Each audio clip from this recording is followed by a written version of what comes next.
அந்த வசனம் வாசிக்கிறவங்க கொஞ்சம் நல்ல சத்தமாக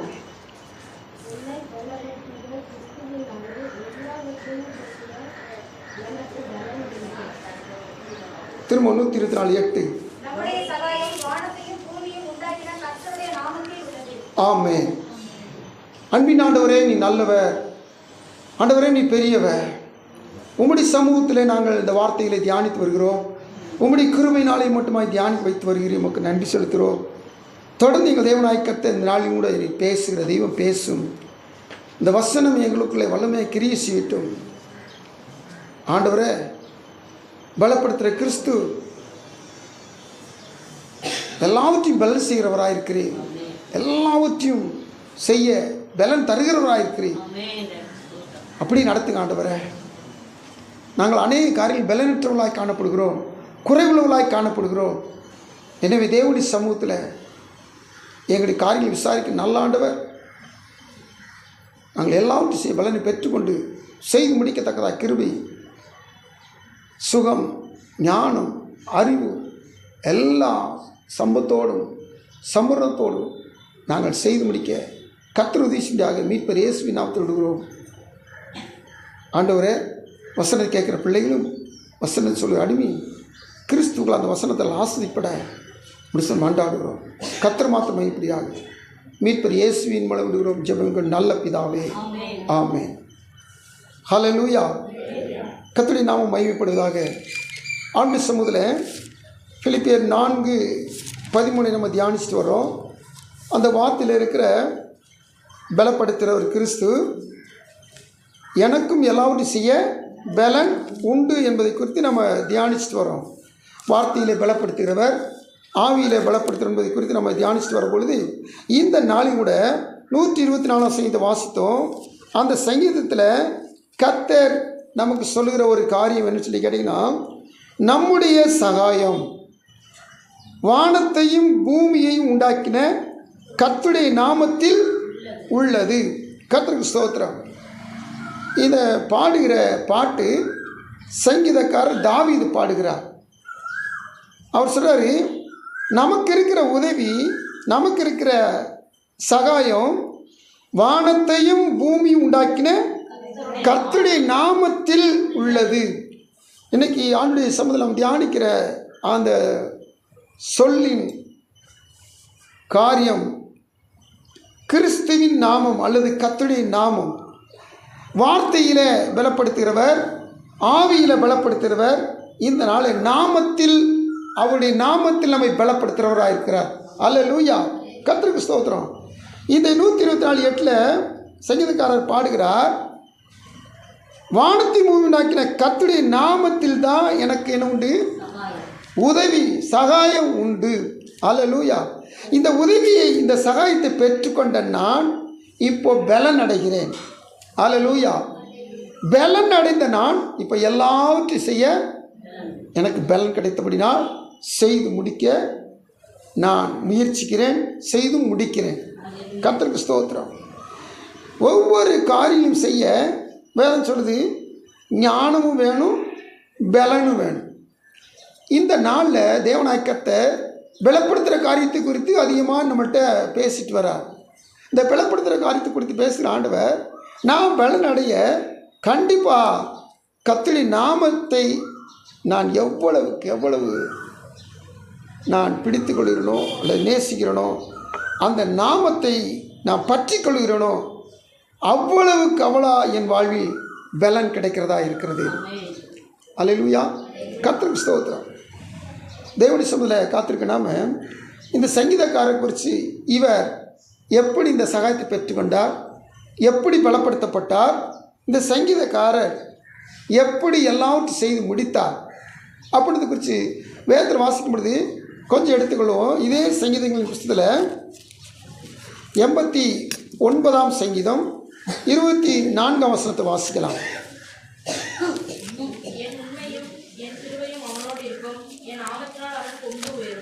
என் நாமத்தினால் அவன் கொம்பு உயரும். கர்த்தருக்கு ஸ்தோத்திரம். இந்த சங்கீதத்தை பாடினவர் யாரு? ஏத்தான். எஸ்ராயினாகிய ஏத்தானின் மஸ்கில் என்னும் போதக சங்கீதம். இவர் சங்கீதம் பாடிக்கிட்டே வந்தவர். இப்போது தாவீதை குறித்து தான் முழுக்க என்ன செய்கிறாருன்னா சங்கீதம் பாடுகிறார்.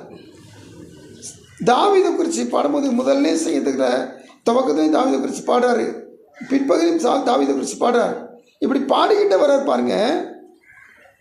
என் உண்மையும் என் கிருபையும் அவனோடு இருக்கும், என் நாமத்தினால் அவன் கொம்பு உயரும். கர்த்தருக்கு ஸ்தோத்திரம். பலப்படுத்துகிறவர் நம்மை பலப்படுத்துகிற பொழுது நாம் பலனடைகிறோம். இப்போ பலனடைஞ்ச பிற்பாடு நாம் எல்லாவற்றையும் செய்கிறோம்.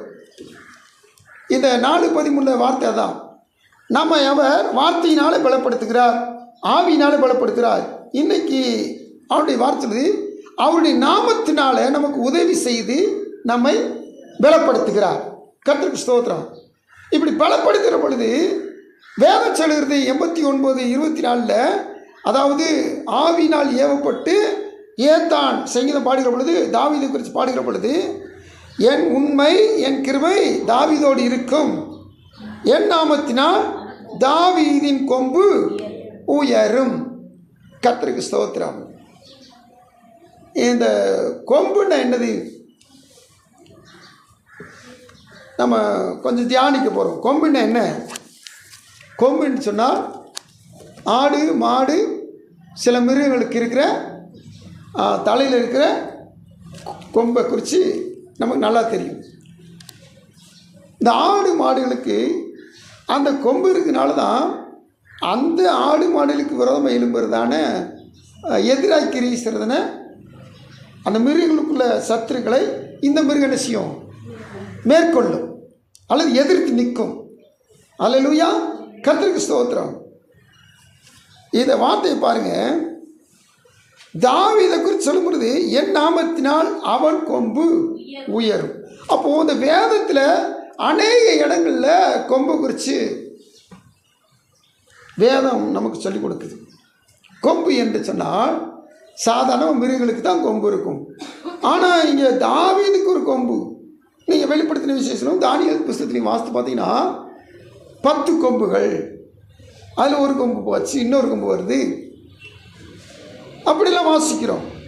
அதுக்கடுத்து நீங்கள் 1 சாமுவேல் புஸ்தகத்தில் வாசித்தீங்கன்னா கொம்பில் தைலத்தை ஊற்றி நிரப்பி அதை தாவீதை வந்து என்ன செய்கிறாங்க? அபிஷேகம் பண்ணுறாங்க. சாமுவேல் தீர்க்கதரிசி. அடுத்து பலிபீடம் இருந்தீங்கன்னா பலிபீடத்தில் ஒரு 4 கொம்பு இருக்கும். அந்த கொம்பு செலுத்தப்படுகிற பலியின் ரத்தத்தை, தெளிக்கிற ரத்தத்தை அதில் கொண்டு பூசுவாங்க. அடுத்து 12 செய்திலையும் வாசித்து பார்த்தீங்கன்னா தாவீது சொல்றார், என் ரட்சணிய கொம்புன்றார். ஆண்டவரை ரட்சணிய கொம்புன்றார். அப்போ ஒவ்வொரு இடத்துலையும் நீங்கள் அந்த கொம்பை குறித்து அர்த்தங்கள் அநேகத்தை பார்த்துக்கிட்டே போகலாம். அப்போது வேதம் சொல்கிற இந்த கொம்புக்கு அர்த்தங்களை பார்த்தோம்னா அது வலிமை உடையது, வல்லமை உடையது, அது அதிகாரம் உடையது. அல்லேலூயா. கர்த்தருக்கு ஸ்தோத்திரம். இது ராஜ்யத்தை குறிக்கக்கூடிய ஒன்று. நீங்கள் வெளிப்படுத்தின விஷயத்திலும் தானியேல் புஸ்தகம் பார்த்தீங்கன்னா இது ராஜ்யங்களை குறிக்கக்கூடிய ஒன்று, அல்லது ராஜாங்கத்தை குறிக்கக்கூடிய ஒன்று, அதிகாரத்தை குறிக்கக்கூடிய ஒன்று. இப்படி இந்த கொம்புக்கு அநேக அர்த்தங்கள், அநேக காரியங்கள் உண்டு. அப்போ இந்த இடத்துல ஏத்தான் சொல்கிறாரு, என் நாமத்தினால் அவன் கொம்பு உயரும் என்று சொல்லி கர்த்தர் சொன்னதாக தீர்க்க தரிசனமாக தாவீதை குறித்து சொல்கிறார். அப்போ தாவீதின் கொம்பு என்ன செஞ்சான்? உயர்ந்தது. கர்த்தருக்கு ஸ்தோத்திரம். தாவீது ஒரு சாதாரணமான ஒரு இடையன், அதாவது ஆடு மேய்க்கிற ஒரு மனுஷன். அந்த மனுஷனுடைய கொம்பு எப்படி உயர்ந்துச்சு? இந்த மனுஷன் தேவனை துதித்து தேவனை மையப்படுத்தி எப்போதும் தேவனுக்கு பிரியமாக தன்னுடைய வாழ்க்கை வாழ்ந்ததுனால இந்த தாவீது குறித்து ஒரு அனாதி தீர்மானத்தை கர்த்தர் தீர்மானித்து அந்த திட்டத்தை கொடுத்து, அந்த திட்டத்தை அவன் வாழ்க்கையில் கொடுத்து அதனாலே அவனை உயர்த்தினார். அல்லேலூயா. கர்த்தருக்கு ஸ்தோத்திரம். அப்போது நம்ம இந்த வசனங்களை வாசிக்கிற பொழுது இப்போது இந்த 81 வாசகத்தில் ஒரு பகுதி உண்டு. அந்த பகுதியை வாசிக்க போகிறோம். 20ஆம் வசனத்திலிருந்து நம்ம வாசிக்கிற பொழுது, என் தாசனாகிய தாவீதை கண்டுபிடித்தேன், என் பரிசுத்த தைலத்தினால் அவனை அபிஷேகம் பண்ணினேன். கர்த்தருக்கு ஸ்தோத்திரம். அப்போ அவன் கொம்பு உயரும் என்று சொல்றதுக்கு முன்னாடியவும் இப்போ 1 சாமுவேல் 16ஆம் அதிகாரத்தில் அந்த அபிஷேகத்தை குறித்து இந்த 20ஆம் வசனத்தில் வாசிக்கிறோம். என் பரிசுத்த தைலத்தினால் அவனை அபிஷேகம் பண்ணின. கொம்பு நிறையா நீ தைலத்தை ஊற்றி நிரப்பி அங்கே ஈசாயின் வீட்டுக்கு போ, அங்கே ஒருத்தனை என்ன செய்யும், அபிஷேகம் பண்ணு. அப்போது அபிஷேகம் என்பது இங்கே ஒரு பலனை குறிக்கிறது, ஒரு வல்லமை குறிக்கிறது, ஒரு அதிகாரத்தை குறிக்கிறது. அல்லேலூயா. பழைய ஏற்பாட்டில் யாருக்குள்ள அபிஷேகம் பண்ணுவாங்க? ராஜாவுக்கு, ஆசாரியனுக்கு, தீர்க்கதரிசிக்கு. இந்த 3 கூட்டத்தாருக்கு என்ன செய்வாங்க? அபிஷேகம் பண்ணுவாங்க. அபிஷேகம் பெற்றாச்சுன்னா அவங்க என்ன செய்வாங்க? அதிகாரம் அடையலாம். ராஜ அதிகாரம் அல்லது தீர்க்கதரிசனம் சொல்லுகிற அதிகாரம் அல்லது ஆசாரியத்துவ அதிகாரம் உடையவர்களாக அவங்க என்ன செய்வாங்க? தங்களுடைய பணிகளை அதிகாரத்தோடு செய்வார்கள். அப்போ அதிகாரத்தை கர்த்த ஆட்டிடனாகிய தாவீதுக்கு கொடுக்கிறவராக இருக்கிறார். அல்லேலூயா. கர்த்தருக்கு ஸ்தோத்திரம். இந்த வசனம் வாசித்து பார்க்க பாருங்க. என் கை அவனோடு உறுதியாக இருக்கும், என் புயம் அவனை பலப்படுத்தும். அப்போ இந்த கொம்பு உயர்கிறது என்று சொன்னால் என்ன அர்த்தம்னா, ஆண்டவர் அவனை அபிஷேகம் பண்ணதுனால அவனோட கர்த்தருடைய கை உறுதியாக இருக்கும், கர்த்தருடைய புயம் அவனை பலப்படுத்தும். இந்த வேத வசனத்தின்படி தான் அவன் வாழ்க்கையில் அநேக காரியம் நடந்துச்சு. நல்லா திருப்பி இந்த 21ஆம் வசனம் வாசிக்க பாருங்க. என் கை அவனோடு கூட எப்போ உறுதியாக இருக்கும், அதுக்கடுத்து என் புயம் அவனை பலப்படுத்தும். இந்த தாவீதை கடந்து சென்ற பாதையெல்லாம் பாருங்கள். அபிஷேகம் பண்ணப்பட்ட பிற்பாடு அவன் உடனே போய் அரண்மனையில் சிங்காசனத்தில் உட்காரவே இல்லை. அவனுக்கு பாடுகள், உபத்திரவங்கள், குகை, அரணான இடங்கள் எல்லாம் ஒழிஞ்சிக்கிறதுக்கு தான் ஓடினான், தப்பிச்சுக்கிறதுக்கு தான் பார்த்தான். ஆனால் நடந்த சம்பவம் எல்லாம் அவன் வாழ்க்கையில் எல்லாவற்றிலும் அவன் ஒரு நாளில் ராஜாவாக இருக்கும்போது அவன் எப்படி ராஜ்யத்தை ஆளுகை செய்யன்றதுக்காண்டி கற்றுக் கொடுத்த பாடங்கள் தான். அல்லேலூயா. கர்த்தருக்கு ஸ்தோத்திரம். இன்றைக்கி பாடங்கள் படிக்கிறோம் அப்படின்னா இந்த படிக்கிற பாடங்கள்லாம் ஒரு நாள் நம்ம வாழ்க்கைக்கு அது வேலைக்கும் வேலை வாய்ப்புக்கும் ஏதுக்களாக இருக்கும். அல்லேலூயா. கர்த்தருக்கு ஸ்தோத்திரம். +2 முடிச்சிட்டாங்க, டிகிரி முடிச்சிட்டாங்க, இப்போது அவங்க அகாடமியில் சேர்ந்து படிக்கிறாங்க, அல்லது டெட்டுக்கு படிக்கிறாங்க, அல்லது ஒரு கோர்ஸ் படிக்கிறாங்கன்னு சொன்னீங்கன்னா, இந்த படிக்கிறவங்க பார்த்தீங்களா, எக்ஸாம் படிக்கிறவங்க பார்த்தீங்களா, அந்த வேலைவாய்ப்பு படிக்கிறவங்க பார்த்தீங்களா, 1ஆவதுலேருந்து 10ஆவது வரைக்குள்ள பாடங்களை பூரா என்ன செய்கிறாங்க? இப்போது தெரியுமா தெரியாதா? வாங்கி படிப்பாங்க. ஏன்? அதில் வர்ற சோசியல் சயின்ஸில் இருக்க எல்லாத்தையும் தெரிஞ்சு வச்சுட்டு அங்கே போய் படிக்கிற போது அவங்க எக்ஸாமில் கேள்வி கேட்கும்பொழுது எல்லாத்தையும் என்ன செய்யணும், கரெக்டாக எழுதணும். டிஎன்பிஎஸ்சி படிக்கிறவங்க, டிஎன்பிஎஸ்சி எழுதுறவங்க எல்லாருக்குமே என்ன செய்வாங்கன்னா 1லேருந்து 10ஆம் வரைக்கும் வகுப்பு பாடங்களை ஃபுல்லாக என்ன சொன்னால் இவங்க ஒரு காலத்தில் படிச்சிருப்பாங்க. அதுக்கடுத்து இவங்க அதை ஃபுல்லாக தரவு பண்ணணும், அதில் இருக்க வருஷங்களை தரவு பண்ணணும், அதில் இருக்கிற ராஜ்யங்கள், காரியங்கள், எந்தெந்த காலத்தில் யார் யார் ஆண்டா, இப்போ நடைமுறையில் தமிழ்நாட்டை ஆண்டது, ஒரு 10 வருஷத்துக்கு முன்னாடி தமிழ்நாட்டை யார் முதலமைச்சராக அந்த எல்லாத்தையும் தரவு பண்ணி வச்சுக்கிடுவாங்க. ஏன்னா டிபிஎஸ்சியில் கேள்வி கேட்கும்போது இந்த கேள்வியெல்லாம் வரும். தமிழ் பாடம், அப்புறம் சயின்ஸ் பாடம், சோசியல் சயின்ஸ் பாடம், இதில் இருக்க எல்லா கேள்வியிலும் எந்த கேள்வி எப்போ கேட்பான்னு சொல்லி தெரியாது. அல்லேலூயா. கர்த்தருக்கு சொல்லும் சொல்ல இந்த காரியத்தை நல்லா கவனிச்சு பாருங்க. தேவசம் இருக்க தேவ பிள்ளைகள், இந்த தாவீது ஒரு நாள் ஆட்சியை போகிறான். ஆட்சியை போகிறதுக்கு இவனுடைய அனுபவங்களை கர்த்தர் கொண்டு போகிறார். உபத்திரவம், பாடு நிமித்தத்தில் கொண்டு போகிறார். ஆனால் அந்த ஒவ்வொரு உபத்திரவத்திலும் இந்த 89 வசனம் சொல்லுது, என் கை அவனோடு உறுதியாக இருந்தது, என் புயம் அவனை பலப்படுத்தினது. அதனால தான் தாவீது சவுலுக்கு தப்பிச்சு ஓடும்போது ஓடுற எங்கே தான் போய் ஒழியலான்னு சொல்லி கேட்டிங்கன்னா, ஆகீஸ் ராஜாட்ட தான் போய் ஒழிகிறான். ஆகீஸ் ராஜாட்ட போய் தஞ்சம் புகுறான். பெலிஸ்தர் தேசத்துக்கு போயிட்டா சவுல் துரத்தி வர மாட்டான்னு சொல்லி பெலிஸ்தர் தேசத்தில் போய் ஆகீஸ் ராஜாட்ட போய் ஒழிஞ்சா, அங்கே இருக்கிற பெலிஸ்தர் ராஜாவுடைய சேவகர்கள் எல்லாம் சொன்னாங்க, ராஜா வந்திருக்கிற யார் தெரியுமா? இவன் தான் தாவீது. தாவீதுன்னா இவனை பற்றி தான் இஸ்ரேல் தேசத்தில் பாட்டு பாடுவாங்கள்ல. சவுல் கொன்றது 1000, தாவீது கொன்றது 10000. கோலியாத்தை கொண்டது இந்த தாவீது தான். எப்படி இருக்கு பாருங்க. அங்கே தான் அடைக்கலமாக இருப்பான்னு சொல்லி ஒளிஞ்சிக்கலான்னு சொல்லி ஓடி போனால் அங்கே இருக்கிற சேவர்கள் அவனை பற்றி சொன்ன மாத்திரத்தில் உடனே தாவீது நினச்சினா வேஷம் மாறி அந்த இடத்த விட்டு வெளியேறி போயிட்டான். நல்லா கவனிச்சுக்கணும். இந்த ஒரு இடத்துல மாத்திரமில்ல, இன்னும் அநேக இடங்களில் கர்த்தர் இந்த தாவீதோடு கூட இருந்து அவனை பலப்படுத்தினார். அல்லேலூயா. ஒரு முறை தாவீது பெலிஸ்தருக்கும் சவுலுக்கும் பயந்து ஒழிச்சுக்கிட்டு இருக்கான் வனாந்தரத்தில். அப்போது பெலிஸ்தர் வந்து கேகிலாங்கிற பட்டணத்தில் யுத்தம் செய்கிறாங்க. அதாவது தாவீது ஒழிஞ்சிருக்கிற அந்த வனாந்தரத்துக்கு பக்கத்தில், அந்த மலைக்கு பக்கத்தில் இருக்கிற கேகிலா பட்டணத்தில் வந்து என்ன செய்கிறாங்கன்னா யுத்தம் செய்கிறாங்க. இதை 23ஆம் அதிகாரத்தில் வாசிக்கிறோம். அப்போது தாவீது தன்னோடு கூட இருக்கிற ஆட்களை கூப்பிட்டு போய், ஆண்டவரே, இந்த கேகிலா பட்டணத்துக்கு போய் நான் யுத்தம் செஞ்சு பெலிஸ்தரை முறியடிக்கலாமான்னு கேட்குறான். ஆண்டவர் என்ன சொன்னார்? அப்பொழுது தாவீது திரும்பவும் கர்த்தரிடத்தில் விசாரித்தபோது கர்த்தர் அவனுக்கு உத்தரவாக, நீ எழுந்து கேகிலாவுக்கு போய் நான் பெலிஸ்தரை உன் கையில் ஒப்புக் கொடுத்தேன் என்றார். இப்போ ஆண்டவர் உத்தரவு எடுத்துட்டார். ஆனால் கூட இருக்கிறவங்க என்ன சொன்னாங்க தெரியுமா? வாசிக்கலாமா? கூட இருக்க என்ன சொன்னாங்க?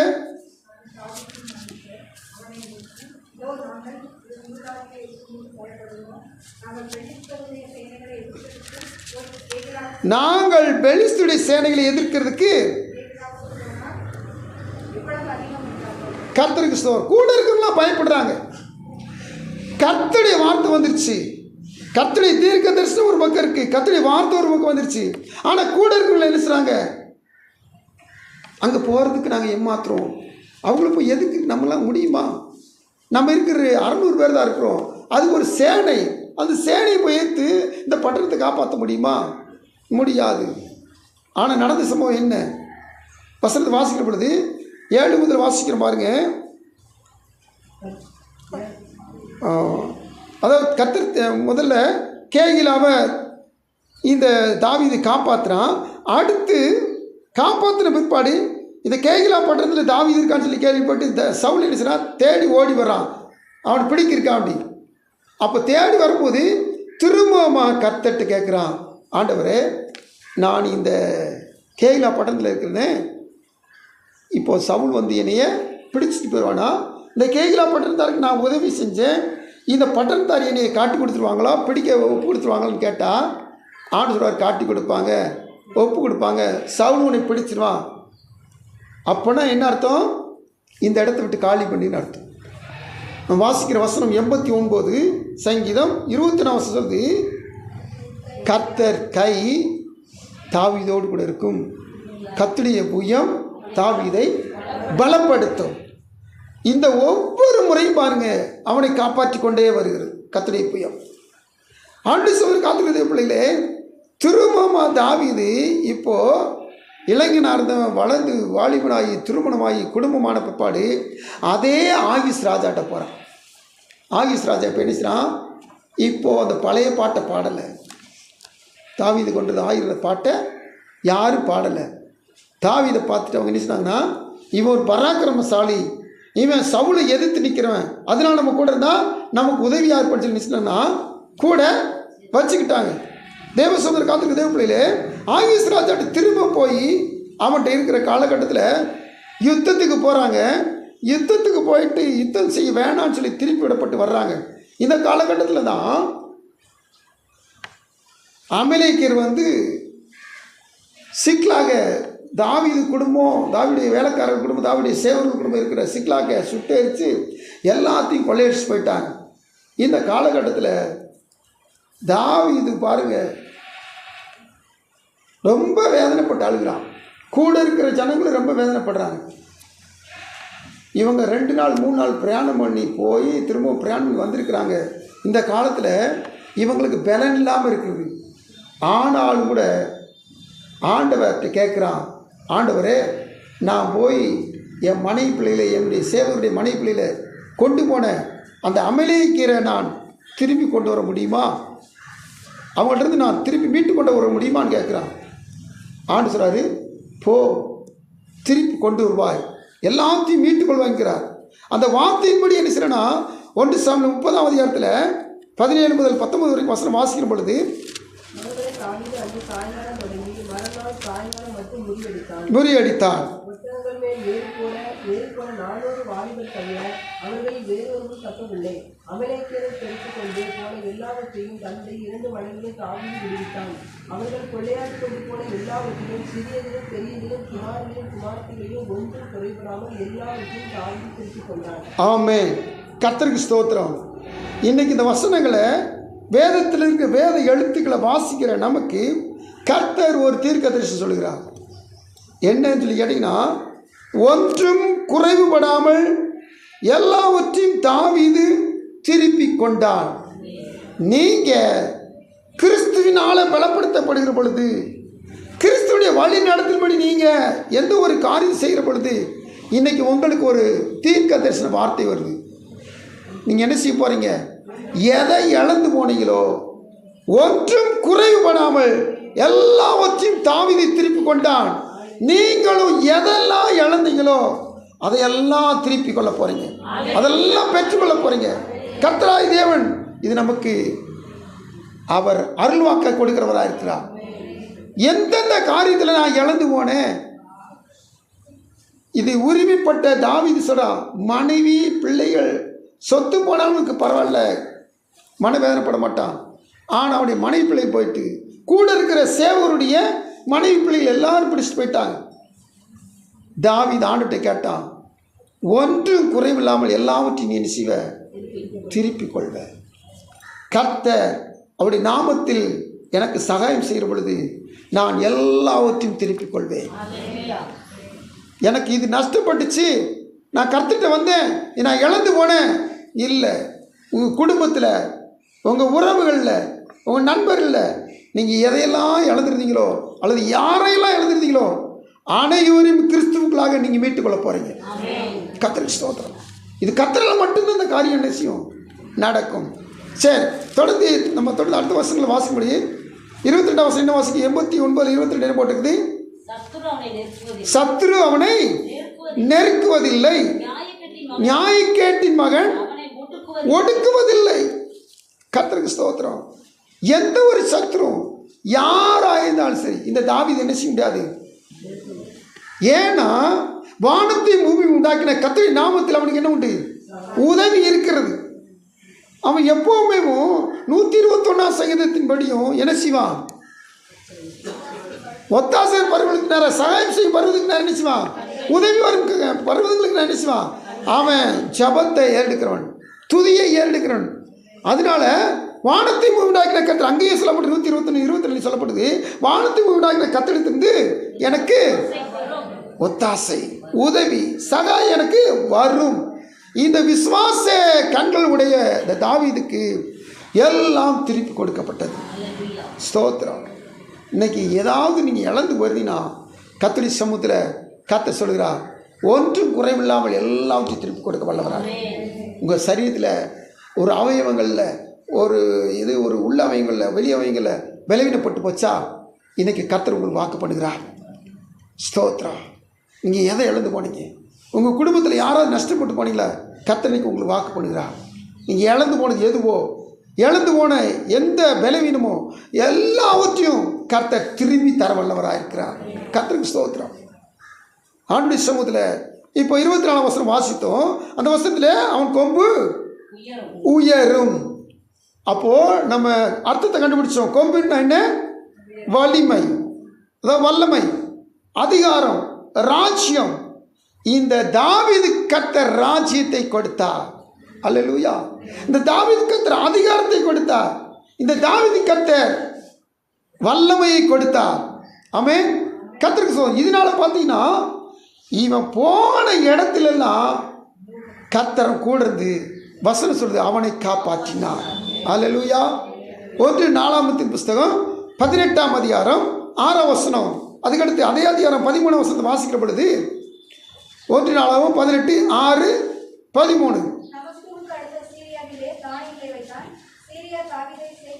சேவித்து அவனுக்கு காணிக்கைகளை செலுத்தினார்கள். தாவீது போன இடத்திலெல்லாம் தாவீது போன இடத்திலெல்லாம் கர்த்தர் அவனை கர்த்தர் அவனை காப்பாற்றினார். காப்பாற்றினார். ஆகையால் தாவீது ஏதோமிலே தானியம் போட்டான். ஏதோமியர் எல்லாரும் அவனை சேவிக்கிறவர்களானார்கள். தாவீது போன இடத்திலெல்லாம் கர்த்தர் அவனை காப்பாற்றினார். தாவீது போன இடத்திலெல்லாம் கர்த்தர் அவனை காப்பாற்றினார். இது மட்டுமில்ல, இந்த வசனம் 2 சாமுவேல் புஸ்தகம் 5ஆம் அதிகாரம் 10ஆம் வசனத்தில் பாருங்க, தாவீது நாளுக்கு நாள் விருத்தி அடைந்தான், அவனுடைய கொம்பு உயரும். எப்படி? ஒவ்வொரு நாளும் உபத்திரப்பட்டது ஒரு நாள் உண்டு. ஆனால் உபத்திரங்கள் முடிஞ்சு, பாடுகள் முடிஞ்சு, போராட்டங்கள் முடிஞ்சு, அடுத்த அவனுடைய வாழ்க்கையில் வசனம் தொடங்குது. இப்போ நாளுக்கு நாள் தாவீது நினைச்சனா விருத்தி அடைந்து கொண்டே வந்தான். காரணம் அடுத்த பகுதி சொல்லுது வசனம், சேனையின் தேவனாய் கர்த்தர் அவனோடு கூட இருந்தார். வானத்தை பூமி உண்டாக்கின கர்த்தருடைய நாமத்தில் எனக்கு சகாயம். அல்லேலூயா. இந்த வானம் பூமி உண்டாக்குனாவேவும் அவருடைய பேர் என்னது? சிருஷ்டிகர்த்தர். அல்லேலூயா. அதாவது சிருஷ்டிக்கிறார். அவர் சிருஷ்டிகர்த்தர். அவர் சிருஷ்டிக்கிறவர் என்பதனால, அவர் உருவாக்குறவர் என்பதனால, இந்த உருவாக்குறவருக்கு எதை எப்போ உருவாக்குனதை எங்கே வைக்கின்றது நல்லா தெரியும். அல்லேலூயா. கர்த்தருக்கு ஸ்தோத்திரம். படிக்க வைக்கிறாரா? நல்லா படிங்க. எந்த இடத்துல வேலைக்கு அமர்த்தணுமோ அந்த இடத்துல வேலைக்கு அமர்த்துவார். வாலிப பிராயம் வந்துருச்சா? திருமணத்துக்காக காத்திருக்கீங்களா? செபிங்க. யாரோட கர்த்தர் நினைக்க சித்தமாக இருக்கிறதோ நேர்த்தியாக இணைத்து வாழ்க்கையை துவங்க வைப்பார். அல்லேலூயா. கர்த்தருக்கு ஸ்தோத்திரம். தொழில் தொடங்கணுமா, பிரயாசங்களை பிஸ்னஸ் பண்ணணுமா, அல்லது ஏதாவது முயற்சி பண்ணுறீங்களா, கர்த்தர் ஏற்ற வேலையில் கொண்டு போய் உயர்த்துவார். அல்லேலூயா. காரணம் இந்த வசனம் சொல்லுது, 2 சாமுவேல் 5:10 பிற்பகுதி சொல்லுது, சேனைகளின் தேவனாய் கர்த்தர் தாவீதோடு கூட இருந்தார். அதே தேவனாய் கர்த்தர் இன்று அறிக்கை செய்யுங்க. சேனை தேவனாய் கர்த்தர் இந்த தாவீதோடு இருந்தவர் இன்று என்னோடு கூட இருப்பார். அல்லேலூயா. என்னோடு கூட இருக்கிற பொழுது என் கொம்பு உயரும். கர்த்தருக்கு ஸ்தோத்திரம். எனக்கு ஒரு ராஜ்யம் கிடையாது, எனக்கு ஒரு ஆளுகை கிடையாது. ஆனால் கர்த்தர் என் கூட இருந்தால் எனக்கு வலிமை கிடைக்கும், வல்லமை கிடைக்கும். ஆமென். அதிகாரம் கிடைக்கும். கர்த்தருக்கு ஸ்தோத்திரம். என் கொம்பு உயரும். இன்னைக்கு வாசித்த செய்தியில் கடைசி பதில் என்ன சொல்லுது? நீதிமான்களின்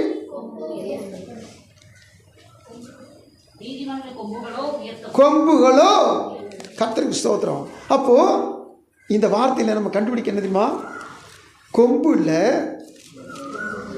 ப்ளூரல். அதிகாரங்கள் ஆண்டவர் கொடுப்பார். ஆமென். 1 2 இல்லை, அதிகாரங்களை கொடுப்பார். அந்த அதிகாரங்கள் என் வாழ்வில் உயர்த்திற்கு ஒவ்வொன்று ஏதுக்களாக இருக்கும். கர்த்தருக்கு ஸ்தோத்திரம். தேவனுடைய சமூகத்தில் காத்திருக்க தேவ பிள்ளைகளே, இந்த புதிய ஏற்பாட்டுக்குள்ள வர்றோம். இப்போ புதிய ஏற்பாட்டில் வரும்போது இந்த கிறிஸ்துவின் நாமத்தில் பெரிய சகாயம் ஒரு மனுஷன் பெற்றுக்கொண்டான். அது யார் மூலம் சொல்லி கேட்டிங்கன்னா, பேதுரும் யோவான் மூலம். பிரவிச்சப்பான் நினைச்சிட்டானா ஒரு பெரிய அற்புத தெய்வீக சுகத்தை பெற்றுக்கொண்டான். அந்த பேதுரு பிரசங்கம் பண்ணும்போது இந்த பிரசங்கத்தில் பயன்படுத்துகிற வார்த்தையை கொஞ்சம் கவனிச்சு பாருங்கள். அப்போஸ்தலர் 3ஆம் அதிகாரம் 6ஆம் வசனத்தை வாசிச்சார். அதாவது நீங்கள் அந்த பிரசங்கம் பண்ணல 16 வசனத்தில் இங்கே வாசிச்சுட்டு இப்போ 6ஆம் வசனத்துக்கு போவோம். 16 வாசிங்களேன். அவருடைய நாமத்தை பற்றும் விசுவாசத்தினாலே அவருடைய நாமமே நீங்கள் பார்த்து அறிந்திருக்கிற இவனை பலப்படுத்தினது. பலப்படுத்துகிற கிறிஸ்து, நீங்க அறிந்திருக்கிற கிறிஸ்து நித்தம் அலங்கார வாசலில் தீட்டு வந்தாங்க பதில் அலங்கோலமான முடவன அவனை பலப்படுத்தினது கிறிஸ்துவின் நாமம். அல்லேலூயா. அதிகாரத்தை, கொம்புகளை கொடுக்கிறது மட்டுமல்ல, சுகத்தையும் இந்த சகாயமாகிய ஆசீர்வாதத்தை நமக்கு கற்றுக் கொடுக்கிறவராக இருக்கிறார். அல்லேலூயா. ஸ்தோத்திரம். ஏன்னா அதிகாரத்தை பெற்றுக்கொண்டு அதிகாரத்தோடு கூட இருந்துக்கிட்டு சுகம் இல்லாமல் எப்படி இருக்கும்? கர்த்தர் சுகத்தையும் நமக்கு தர வல்லவராக இருக்கிறார், கொடுக்க வல்லவராக இருக்கிறார். கர்த்தருக்கு சொல்லி இப்போ வாசிங்க, 6ஆம் வசனத்தை வாசிங்க. அதாவது 1ஆம் வசனத்துலேருந்து கூட வாசிக்கலாம். ஜெபவேளையாகிய 9ஆம் மணி நேரத்திலே பேதுருவும் யோவானும் தேவாலயத்துக்கு போனார்கள். அப்பொழுது தன் தாயின் வயிற்றிலிருந்து சப்பானியை பிறந்த ஒரு மனுஷனை சுமந்து கொண்டு வந்தார்கள். தேவாலயத்திலே பிரவேசிக்கிறவர்களிடத்தில் பிச்சை கேட்கும்படி நாடோறும் அவனை அலங்கார வாசல் எனப்பட்ட தேவாலய வாசல் அண்டையிலே வைப்பார்கள். தேவாலயத்திலே பிரவேசிக்க போகிற பேதுருவையும் யோவானையும் அவன் கண்டு பிச்சை கேட்டான். பேதுருவும் யோவானும் அவனை உற்று பார்த்து, எங்களை நோக்கி பார் என்றார்கள். அவன் அவர்களிடத்தில் ஏதாவிலும் கிடைக்கும் என்று எண்ணி அவர்களை நோக்கி பார்த்தான். அப்பொழுது பேதுரு, வெள்ளியும் பொன்னும் என்னிடத்தில் இல்லை, என்னிடத்தில் உள்ளதை உனக்கு தருகிறேன். நசரேயனாகிய இயேசு கிறிஸ்துவின் நாமத்தினாலே நீ எழுந்து நட என்று சொல்லி வலது கையினால் அவனை பிடித்து தூக்கிவிட்டான். உடனே அவருடைய கால்களும் கரடுகளும் பலன் கொண்டது. ஆமென், ஹல்லேலூயா. பேதுரு சொன்னான், வெள்ளியும் பொன்னும் என்னிடத்தில் இல்லை, என்னிடத்தில் உள்ளதை உனக்கு தருகிறேன். நசரேயனாகிய இயேசு கிறிஸ்துவின் நாமத்தினாலே நீ எழுந்து நட. கர்த்தருக்கு சொல்லும், வானத்தை பூமியாக்கின கர்த்தர் நாமத்தில் சகாயம். ஹல்லேலூயா. அந்த சகாயம் ஒரு தாவீதை வலிமையுனாக்கி ராஜ்யத்தை கொடுத்து ராஜாங்கத்தை ஏற்படுத்தி அந்த ராஜ்யத்தை ஆளுகிற அதிகாரத்தை கொடுத்தது. ஹல்லேலூயா. இந்த சகாயம்தான், இந்த கிறிஸ்து நாமத்தில் உள்ள சகாயம்தான் இன்னைக்கு பிறவி சப்பானியை சுகப்படுத்தினது. பேதுரு சொல்றார், நீ விரும்புகிற காசு வெள்ளி காசும் கிடையாது, தங்க காசும் கிடையாது, ஆனால் எங்கள்கிட்ட ஒன்று உண்டு, அது கிறிஸ்துவின் நாமம், இயேசு கிறிஸ்துவின் நாமம். இந்த நாமத்தினால நீ நினைச்சிப்போ எழுந்து நட. இப்போ பாருங்க, இந்த வார்த்தையில் இருக்கிற ஒரு ரகசியத்தை கண்டுபிடிக்க போகிற 7ஆம் வசனத்திலேயே அந்த கடைசி போ சொல்லுது, அவனுடைய கால்களும் கரடுகளும் பலன் கொண்டது. பலப்படுத்துகிற கிறிஸ்து. ஆமென். எது அவனுக்கு பலவீனமாக இருந்துச்சோ அதை கிறிஸ்துவின் நாமம் பலப்படுத்தினது. ஸ்தோத்திரம். ஏங்க ஆண்டவர் சொன்னார் நமக்கு, என் பேரில் நீங்கள் எதை கேட்டாலும், என் நாமத்தினால் நீங்கள் எதை கேட்டாலும். ஆமென். இன்னைக்கு அநேகர் கேட்கறதுக்கு கூச்சப்படுறாங்க, அநேகர் கேட்கறதுக்கு பயப்படுறாங்க, அநேகர் கேட்கறதும் கிடையாது. நீங்கள் இயேசுவின் பேரை கேட்குற பொழுதெல்லாம் நீங்கள் நினைச்சணும், கண்டிப்பாக பயன்படுத்தணும். அப்படி பயன்படுத்துகிற பொழுது அவர் சொன்ன அதிகாரம் நம்முடைய வாழ்வில் அப்படி நிறைவேறும். ஹல்லேலூயா. கர்த்தருக்கு ஸ்தோத்திரம். இந்த பவுல் மனுஷர் மேலே அதிகாரத்தையும் பயன்படுத்தும் பொழுது இயேசு நாமத்தை பயன்படுத்துவார். பிசாசின் மேலேயும் அதிகாரத்தை பயன்படுத்தும் போது இந்த இயேசுவின் நாமத்தை பயன்படுத்துவார். நீங்கள் வசனங்களை வாசித்து பாருங்கள்.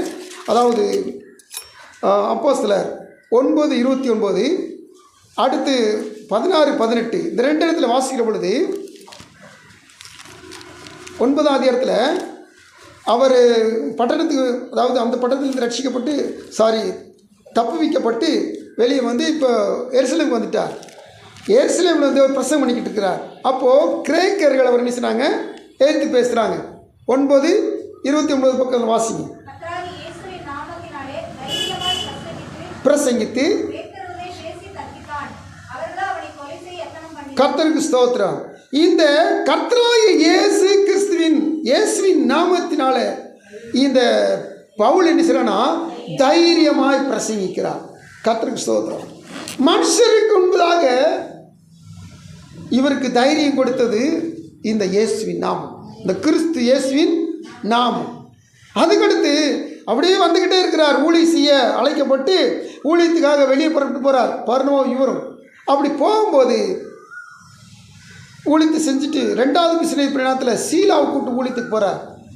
ஏறத்தாழ 16ஆம் அதிகாரத்தில் ஊழியத்துக்கு போகும்போது பிலிப்பி பட்டணத்தில் போய் ஊழியம் செய்கிறார்.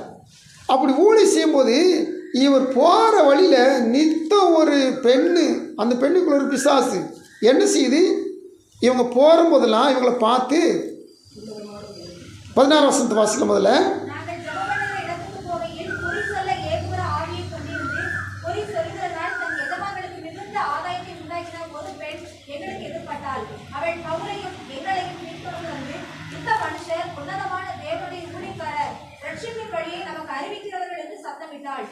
இப்படி அநேக நாள் திரும்பி பார்த்து, நீ இவளை விட்டு புறப்படும்படி இயேசு கிறிஸ்துவின் நாமத்தினாலே உனக்கு கட்டளையிடுகிறேன் என்று அந்த ஆவியுடனே சொன்னான். அந்நேரமே அது புறப்பட்டு போயிற்று. கர்த்தருக்கு ஸ்தோத்திரம். அங்கே ஒரு பொல்லாத ஆவி, அதாவது குறி சொல்கிற ஆவியுடைய ஒரு பெண்ணு, அந்த பெண்ணில் இருந்த அசுத்த ஆவியை இயேசுவின் நாமத்தினால இந்த பவுல் அதிகாரத்தோடு என்ன சொன்னால் அகற்றி போடுகிறார். இந்த பெண் நிமித்தமாக தான் அவர் சிறைச்சாலைக்கு போக வேண்டியது வந்துச்சு. இந்த பெண் நிமித்தமாக தான் அவர் சிறைச்சாலை ரொம்ப ரத்தம் சிந்த வேண்டியது இருந்துச்சு. ஆனாலும் கூட தேவனாய் கர்த்தர் அந்த சிறைச்சாலையிலையும் கூட அநேகர் ரட்சித்தார். அல்லேலூயா, கர்த்தருக்கு ஸ்தோத்திரம். அப்போது தேவ நாமம் நமக்கு சகாயத்தை கொண்டு வருகிறது. அந்த சகாயம் நம்மை பலப்படுத்துகிறது. இந்த பலப்படுத்துகிற சகாயம் நம்மை தாவீதுடைய வாழ்வில் உயர்ந்தது போல நம்முடைய வாழ்வும் அது உயர்த்தவும், எதை இழந்தோமோ அதை திருப்பி கொடுக்கவும் அது வல்லமையில் தான் இருக்கிறது. ஹல்லேலூயா, ஹல்லேலூயா, கர்த்தருக்கு ஸ்தோத்திரம். தொடர்ந்து தேவசூல் வேதத்தை வாசிக்கிற பொழுது இப்போது ஆண்டவர் ஞானஸ்தானம் பெற்றவர்களுக்கு ஒரு ஆசீர்வாதத்தை கொடுக்கிறார். அதாவது ஆசீர்வாத வாக்கு சொல்கிறார். என்ன சொல்கிறாங்க? நான் மார்க் எழுதின சுவிசேஷம் 16ஆம் அதிகாரத்தில் வாசிக்கிற பொழுது 16 வாசிங்களேன்.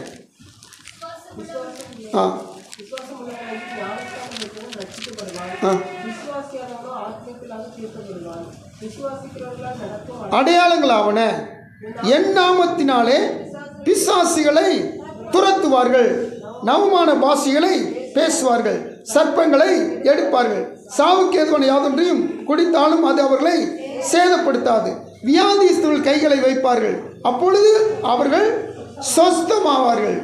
இதெல்லாம் யாருக்கு? கர்த்தரை விசுவாசித்து திருமுழுக்கு பெற்றவர்களுக்கான உள்ள அதிகாரமும் ஆசீர்வாதமும். கர்த்தருக்கு ஸ்தோத்திரம். நல்லா கவனிச்சு கேளுங்க. யாரெல்லாம் ஞானஸ்தானம் பெற்றீங்களோ, ஞானஸ்தானம் பெற்ற அனைவருமே என்ன செய்யலாம்? பிசாசுகளை துரத்தலாம். அல்லேலூயா. எங்கேயாவது யார் வீட்டுக்காவது போகும்போது அவங்க பிசாசு பிடிச்சிருந்தாங்கன்னா பாஸ்ட் ஒர்க்குன்னு சொல்லி எதிர்பார்க்க வேண்டிய அவசியமே இல்லை. பாஸ்ட் வந்து ஜெபிக்கணும்னு சொல்லி அது எதிர்பார்க்க வேண்டிய அவசியமே இல்லை.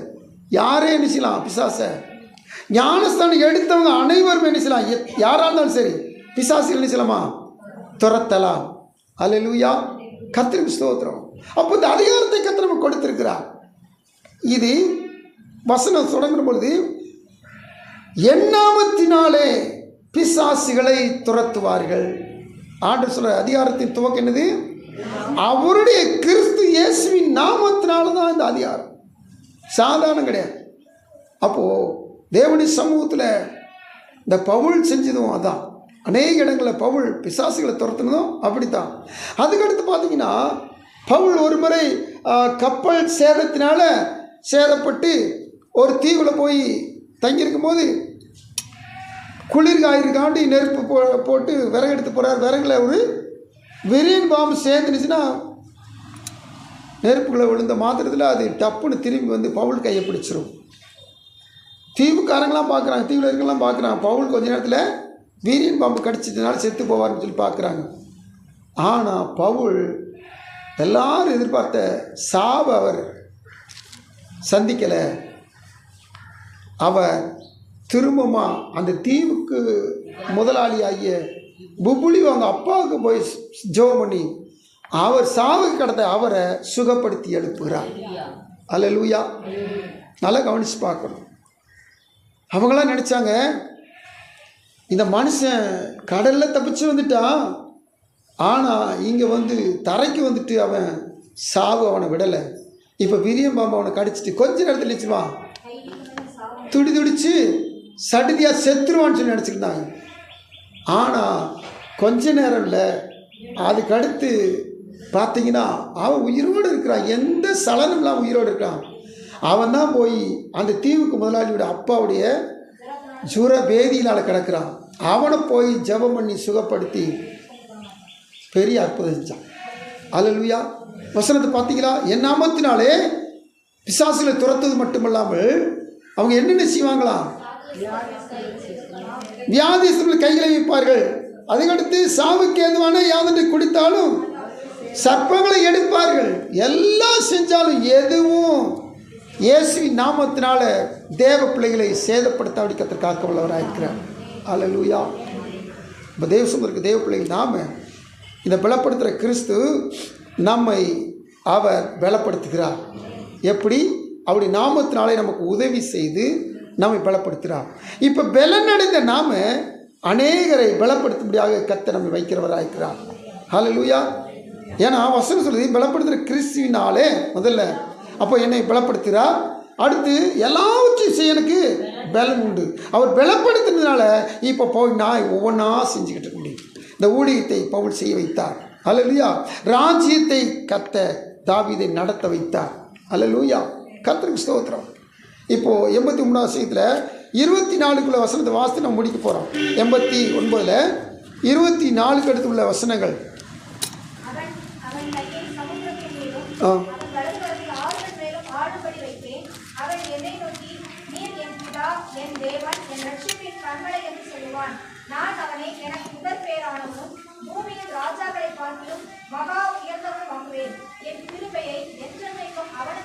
ஒவ்வொரு வாக்குத்தத்தங்கள், ஒவ்வொரு ஆசீர்வாத வாக்குகள் இங்கே வாசிக்கிற பொழுது என் கிருபையை என்றென்றைக்கும் அவனுக்காக காப்பேன், என் உடன்படிக்கை அவனுக்காக உறுதிப்படுத்தப்படும்.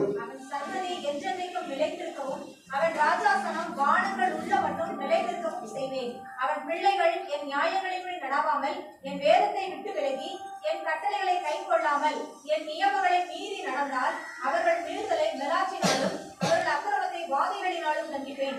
ஆனாலும் என் கிருபையை அவனை விட்டு விலகாமலும், என் உண்மையில் பிசகாமலும் இருப்பேன். என் உடன்படிக்கையை மீறாமலும் விளம்பினதை மாற்றாமலும் இருப்பேன். ஒரு விசை என் பரிசுத்தத்தின் பேரில் ஆணையிட்டேன், தாவீதுக்கு நான் பொய் சொல்லேன். அவன் சந்ததி என்றென்றைக்கும் இருக்கும். அவன் சிங்காசனம் சூரியனைப் போல எனக்கு முன்பாக நிலை நிற்கும். சந்திரனைப் போல அது என்றென்றைக்கும் உறுதியாயும், ஆகாயமிடத்தில் சாட்சி போல உண்மையாயும் இருக்கும் என்று விளம்பினீர். அல்லேலூயா. இந்த ஒவ்வொரு வார்த்தைகளும் இந்த தாவீதுக்கு அருளப்பட்ட அருள்வாக்குகள். ஸ்தோத்திரம். வானத்தை உண்டாக்கின கர்த்தருடைய சகாயம் அவருடைய நாமத்தில் எனக்கு கிடச்சிருச்சுன்னா, இந்த தாவீதுக்கு அருளப்பட்ட அனைத்து அருள்வாக்குகளும் எனக்கு உண்டு. தேவன் தாமே தொடர்ந்து இந்த வாக்குகளின்படி நம்மை நிலை நிறுத்துவாராக. ஆமென். கண்கள் ஆண்டு நோக்கி செபிக்கலாம். எங்கள் அன்பின் பரலோக பிதாவை உங்கள் கோடி ஸ்தோத்திரப்பா. மகிமையின் ராஜனே, இந்த நாள் தேவ சமூகத்தில் இப்படி வார்த்தையிலே ஆண்டவரை வாசிக்கவும் தியானிக்க வச்சு எனக்காக ஸ்தோத்திரப்பா. தேவனாய் கர்த்தர் இந்த தாவீதை குறித்தும் இந்த பவுலை குறித்தும் தியானிக்க வச்ச ஆண்டவர். இந்த தாவீது எவ்வளவு அதிகாரமுடையவராய் இருந்தாரோ, இந்த பவுலும் எவ்வளவு அதிகாரமுடையவராய் ஊழியம் செய்தாரோ, திருச்சபையில் இருக்க எங்களையும் ஆண்டவரை எங்கள் கொம்புகளை உயர்த்தி உமக்காக வாழ உம்முடைய சகாயத்தினால் நாங்கள் பலனடைய ஆண்டவரை இன்னும் அநேகரை பலப்படுத்த நீர் எங்களை பயன்படுத்தும்படியாக செபிக்கிறோம். இழந்து போன எந்த ஆசீர்வாதமும் சரி, அதை திருப்பி பெற்றுக்கொள்ள கர்த்தர்களுக்கு உதவி செய்யும். தாவீது போன இடத்திலெல்லாம் கர்த்தரவனை காப்பாற்றி ஆண்டவரே, பவுல் போன இடத்திலெல்லாம் ஊழியத்தை ஸ்தாபித்தீர். நாங்களும் எவ்விடத்திற்கு போனாலும் தேவ நாம மையப்படும்படியாக சாட்சிகளாய் காணப்பட எங்களை வழிநடத்தும். ஆண்டவரே, வானத்தின் பூமி உண்டாக்கின கர்த்தருடைய நாமத்தில் எங்கள் சகாயம் இருக்க அப்படின்னா எங்கள் கொம்புகள் உயரும். ஆண்டவரே, எங்கள் கொம்புகள் உயரும். தேவனுடைய சமூகத்தில் ஒப்புக் கொடுக்கிறோம். கர்த்தர் இந்த வார்த்தையில் இன்னும் அதிகமாக நாங்கள் விளங்கிக் கொள்ள தேவனாய் கர்த்தருடைய சமூகத்தில் காத்திருக்க கிருபைதார். வார்த்தை பெற்றுக்கொண்ட பிள்ளைகள் சொன்ன அடிமை பலப்படுத்தும். எப்போதும் பலனால் நிரப்பப்பட உதேசம். மீட்பர் ரட்சகர் ஆண்டவர் இயேசுவின் மூலம் விடுகிறோம் ஜெபங்கள் நல்ல பிதாவே. ஆமென். நம்முடைய கர்த்தராகிய இயேசுவின் கிருபையும் பிதாவாகிய தேவனுடைய அன்பும் பரிசுத்த ஆவியானுடைய ஐக்கியம் சந்தோஷமும் சமாதானம் வழிநடத்தும் இன்றைக்கும் இன்றைக்கு சதாகாலம் நம் அனுபவத்தில் தங்கியிருப்பதாக. ஆமென்.